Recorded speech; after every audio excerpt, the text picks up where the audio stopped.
Dürüst söz, ул шуннан да мин инде гомумән үземнең яңа җырларымны яздырганда танышларыма, туганнарыма, дусларыма җибәрәм. Башта алардан фикерләр алырга инде. Ошадымы, ошамадымы, ничегрәк дип уйлыйсыз, хит булырмы, булмасмы бу җирдә инде.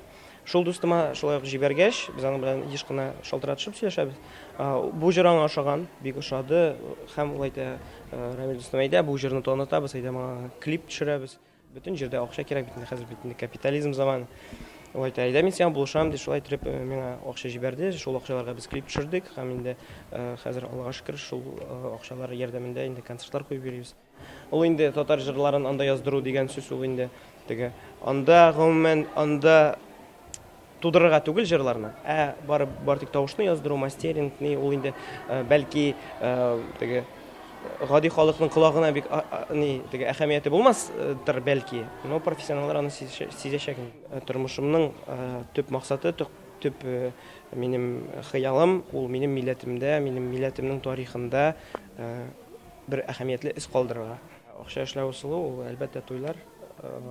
Ничек дип әйтим, әгәр дә әзме-күпме сөйләшә беләсең икән, әзме-күпме аудитория белән эшли беләсең икән, димәк син инде туй алып бара аласың, үзеңнең бик кыйммәт түгел генә бәяңне куясың да, эшлисең рәхәтләнеп. Була ул акча эшләп, гади җырчы булып та, ләкин аның акча китерә торган периоды бик узак. Кешегә бит хәзер бөтен яшьләр максималист алырга бит. Сразу кирәк бөтен әйбердә.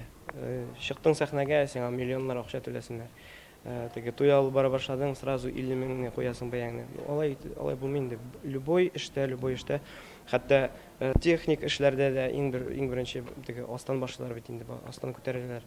Җырчы буларак та шулай инде.